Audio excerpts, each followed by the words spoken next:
Talis? I can see a Talis on here. Is that Talis Kimberley or not?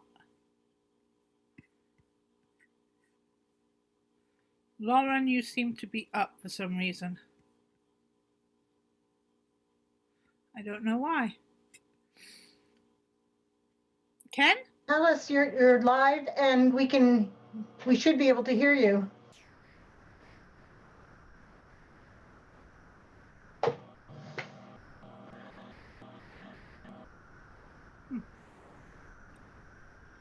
Okay. Have you unmuted yourself?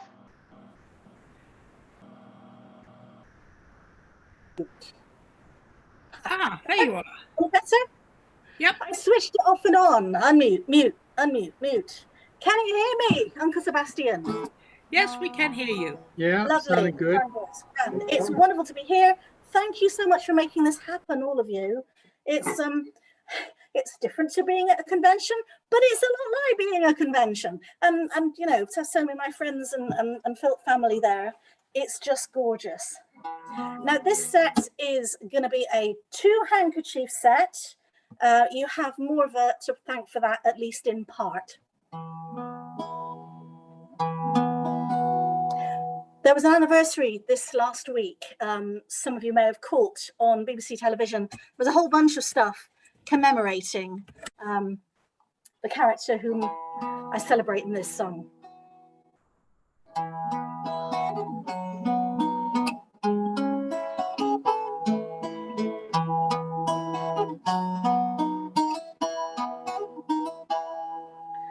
I shall take my daughter out tonight. The moon's past full and the sky's still bright, and we'll say good night, Sarah Jane. And we'll talk about the women we've been. I was an awkward girl, you were a star on the screen for me. Good night, Sarah Jane. And you wouldn't stay quiet and hold your tongue, nor stay where you were put. No token girl to be talked down to, hanging round on foot. And against all odds you came back, carrying a series of your own. You inspired me at my daughter's age, and again as a woman grown. I shall hope the time's a gentle place for a well-loved woman of charm and grace. That's you. Good night, Sarah Jane. You were smart and strong and you made us proud. And I'm crying again, but I'll say it aloud anyway. Good night, Sarah Jane. Good night, Sarah Jane. In a blue box, missing a few spare parts, we're carrying you in all of our hearts. Rest well.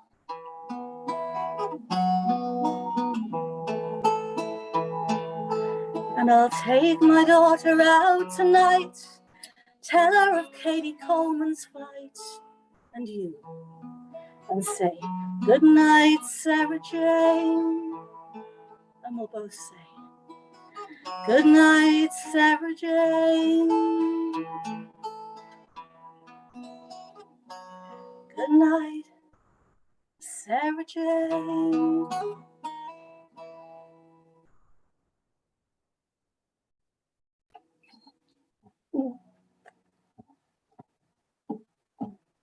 Yay, the twinkle hands works beautifully. I kind of, you know, it's applause. I don't know if anybody else was ever at an Occupy event. It's also from the deaf community, isn't it? I remember being at an Occupy thing. Goodness, that must have been about 10 years ago too. When people spoke and folks agreed, then you'd get the twinkle hands. It's lovely how it's spread out further.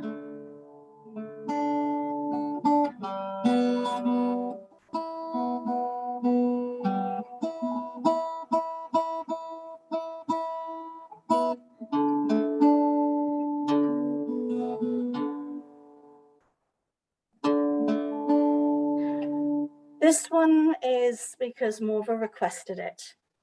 And the church that's mentioned in this song, I have now been to. I have seen a stained glass window and it is beautiful. And when I was there, with the permission of the priest, I sang this song.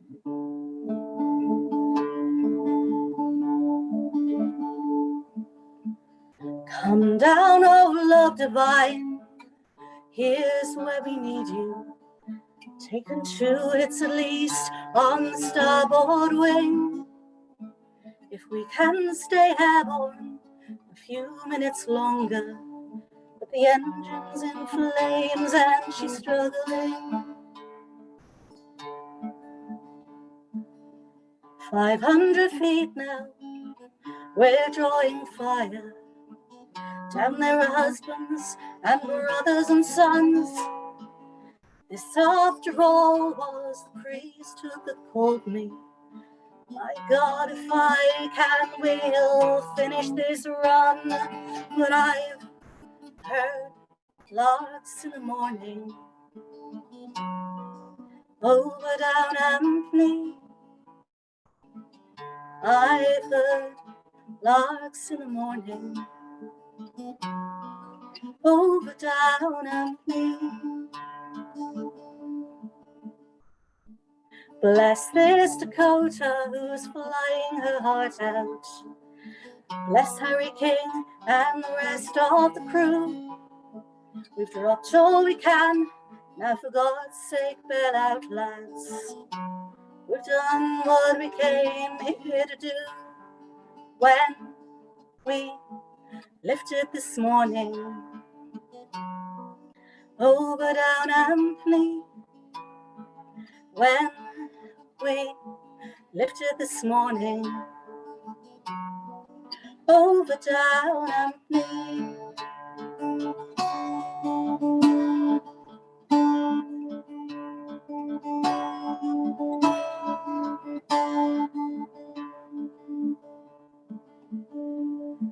There's a field of stones just a few miles from Arnhem. One of the stores, remember their names. There's a village in Gloucestershire, close to the airfield, whose church has a window of coloured panes, bright glass pictures of airplanes. Over down Anthony. Can you turn on your mic? No? Talis?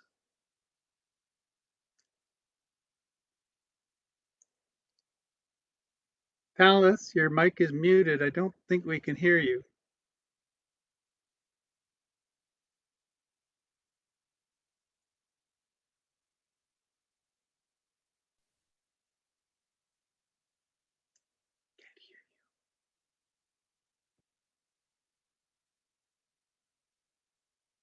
Yeah, Talis, your mic is muted. Again, something cut off all your sound. Can you hear me now? Hey, now we can hear you. Thank you, thank you. Yes, good, right. I don't know what happened there. I had a little box come up saying, you have been muted by the host. I thought, if you don't want me to do this one, Ken, I mean, I don't know. I have to say, Ken was a delight earlier in the week when we did a sound check, and he taught me through changing settings and sorting stuff out, and it was an absolute joy. Thank you so much, Ken, for being so patient with me. Just trying to get your attention. Didn't mean to mute you. So this one's about little, gentle, small pleasures, domestic things, all the stuff that's little, but it's important. And in lockdown, we're finding it more important than ever. And those of us who are fortunate enough to be in a stable setting, in a nice surrounding, with our crafts, our gardens, our cats, whatever, you know, those things are keeping us together. And I know not everybody has that. I know not everybody has that. Oh yeah, it's one of those. It goes like this. The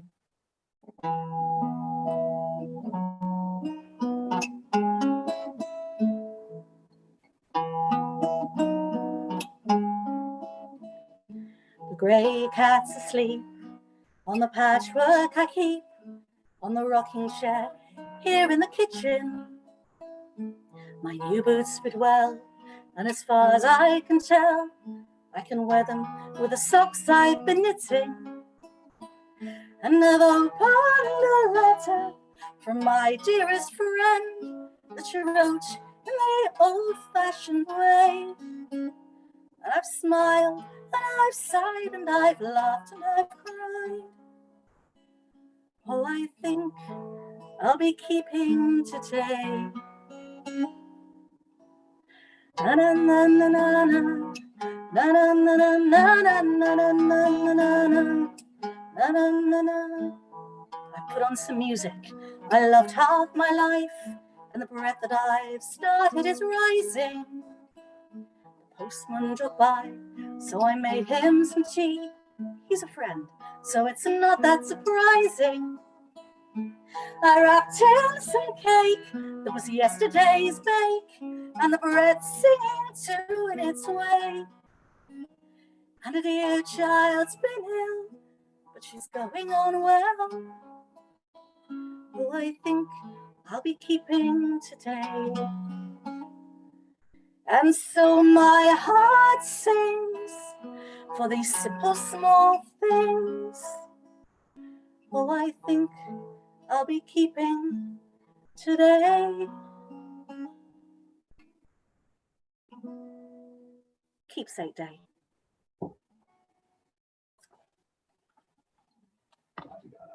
Thank you. Right. Enough of the serious. Enough of the, was that what, two handkerchief? Yeah, two handkerchief set. Did warn you. Did warn you. I have to tell you, first time Dave Clement came to sing at the UK FilKON, and it's not because of the tenor of his songs. It's just his voice is so damn beautiful. It makes me cry, and I'm not the only one. So the next time he came around, there were boxes of handkerchiefs going all round. Do you get that here? It's a, yeah, it was a thing. It was a thing. I am now going to sing a song about a thing that isn't what the thing is about. It's about something else entirely, but this is what it looks like. And it's not even a song about coffee, honest. Oh, this will be fun. I can see you. Or some of you. Some of you heard this before, and some of you have not. I think the Starbucks logo looks like a woman who's wearing two big bits of streaky bacon on her head. And she has clearly just been baking, because she's holding up two hands with great big oven gloves on. They're much too big for her, but she might have been a present from a friend who has a thing about fish, which she really, really likes, because no, seriously, those oven gloves are weird. But she's obviously delighted because she's smiling, so who are we to judge? May every single pair of oven gloves we could be received with as much joy and worn with as much pride, however weird they are. And maybe put on our tiaras when we're baking if we want to, because where's the harm? And if the best way we can summon up the energy to carry out the business of the day and put a smile upon her face by the wearing of charcuterie for la coiffure, then like the woman in the boat wear, the woman in the logo, wear your bacon proudly, because who are we to judge? Now I have to break it to you, their actions, right? So, bacon, okay? Bacon, wiggly lines, right? You've all seen the logo, come on, bacon, all right. Not to be confused with baking, all right? Stirring batter in a bowl, because if you confuse your bacon with your baking, then you get cake batter on your head, which is not a good look. Okay, so bacon, baking, tiara, that one's an easy one, tiara, okay? And finally, oven gloves. Honestly, you've seen the logo. She's wearing oven gloves. I have been assured that once you've seen it, you cannot unsee it. I'm right, Judith, aren't I right? There we go, oven gloves on. They'll tell you it's a mermaid with two tails. That's complete. It's oven gloves, quite clearly, as any fool can see. So we're going to take it a little faster now. I'm going to want actions, all right? I think the Starbucks logo looks like a woman who's wearing two big bits of streaky bacon on her head. And she has clearly just been baking. My daughter has put the oven gloves on her head. Just to, oh my God! They don't go on my head. That's so, what the, help! I'm surrounded by loons now. The cat is wearing the oven gloves. I'm going to take that verse again. I have been upstaged by my daughter, a cat and a pair of oven gloves. Well, that's a first, ladies and gentlemen, only at FilKONtari-No. I think the Starbucks logo looks like a woman who's wearing 2 big bits of streaky bacon on her head. And she has clearly just been baking, for she's holding up 2 hands with great big oven gloves on. Let's see them. They're much too big for her, but they might have been a person up a friend who was a thing about fish, who's really, really nice, because no, seriously, those oven gloves are weird. But she's obviously delighted because she's smiling. So who are we to judge? May every single pair of oven gloves we give be received by the hands of straw and born with as much pride. Lauren's got her oven gloves. I did wonder if that's what you were going to get. And maybe I'm gonna have to take this again. May every you win.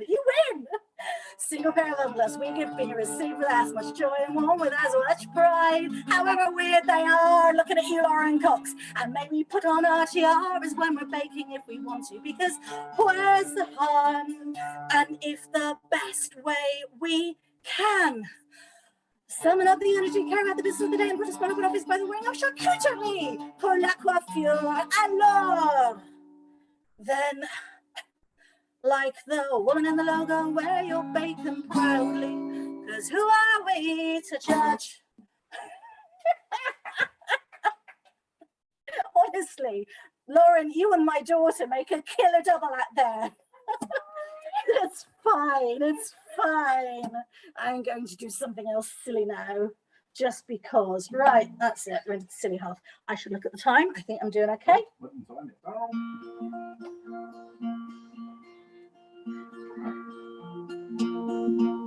So there's a bit of knitting law, which some of you may know, about what you can and can't safely knit for your other half.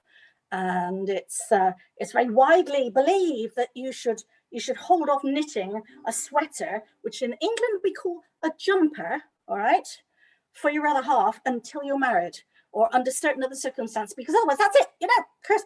In fact, actually, I did make my boyfriend a jumper. I knitted him a black jumper. I was about 18. It took me forever. And his mother washed it and hung it on the line by the sleeves. Oh. It was like this long. Yeah. Anyway, right. Here in lockdown, what's it gotta do? I already know how to make bread. I got nothing to knit but my own body weight in wool. I'm here in lockdown, what's it gonna do? I already know how to make bread. I got nothing to knit but my own body weight in wool. I got nothing to knit but my own body weight in wool. So, do you know what? I could make you a pair of socks. Would you like that? Would you wear them? Would it be a nice thing? Would you like a pair of socks from the hands of your own dear love? Would you like a pair of socks? I can make them. I could make a pair of socks if you like that. I'll do my level best to make them fit. We could get the wool this weekend and have waffles at the cafe, except the cafe's shut and the yarn shop's shut. So we'll have to order yarn online and make waffles at home. That works. Okay, hey. But I won't make you a jumper. I won't make you a jumper. I won't make you a jumper. No, if I make you a jumper, if I make you a jumper, if I make you a jumper, it'll be the end of us. No, not gonna do that. No. I have heard on the internet, it's a true thing, it's a real thing, and it happens all the time. Are you waving socks at me, Lauren? I just need to not look at Lauren. It's just all gonna go, she's waving. Is that a penguin? Is it a penguin sock? I can't see. Linnea, you're underneath. Can you look up? Can you see what the... Matt, can you turn to your left? Can you tell me what's in the next window there? That's not going to work, is it? I have heard on the internet, it's a true thing, it's a real thing, and it happens all the time. I've heard on the internet about the girlfriend jumper, cause it's true. I've heard on the internet, you can make socks, you can make hats, and scarves are safe too. But if you hand over that jumper, it's gardens for the two of you. So I don't make you a jumper, I won't make you a jumper, I won't make you a jumper. No, no, if I make you a jumper, if I make you a jumper, if I make you a jumper, it'll be the end of us. No.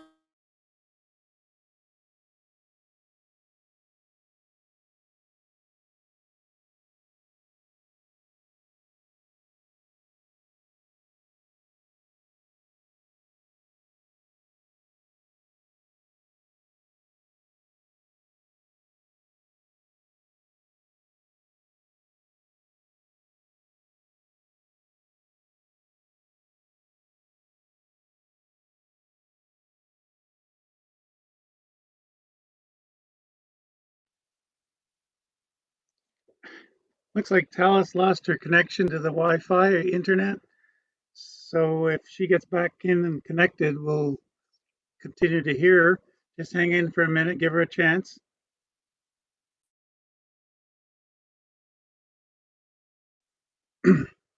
I know she was having some intermittent Wi-Fi issues at the time, but we'll see how this goes. See if she can get back in.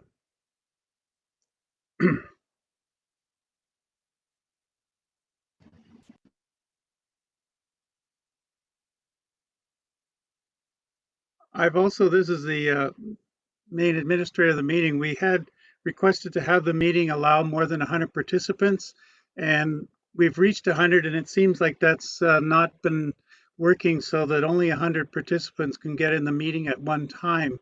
I've contacted their support to see if they can fix that for me, but in the meantime, if anybody's just watching and would be willing to move over to see this on the YouTube channel, it would help if you just signed off now to leave room for other participants to get in that are willing to actively participate. We like to see people with video and that are giving reactions to the performers. So if you're just sitting there not doing much, then just watch us on the live feeds. So we can see Talis come back. I don't know what to say. Thank you. Maybe Sally can take over hosting and we can talk Yeah, about it. I just turned on. I can see Talis is as being still on, but I don't see a microphone on her. I see a camera, but it's X'd out. So I'm not sure if she is or is not on or not. But Yeah, even if she can talk, as long as the microphone's unmuted, maybe we can at least hear what's going on. I don't even see a microphone symbol next to her name, so it's not possible to do anything with it. So, I did see something earlier about England having pared back its internet broad width for people because of how many people are using the internet right now because of the lockdown. I can't remember now who actually said that. Well, we're down to 72 participants now, so if she's able to sign off and then come back in again, she might well be able to get on again.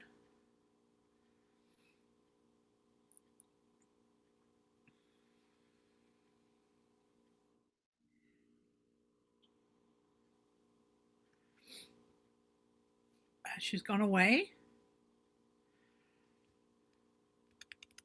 So hopefully she will be on her way back in.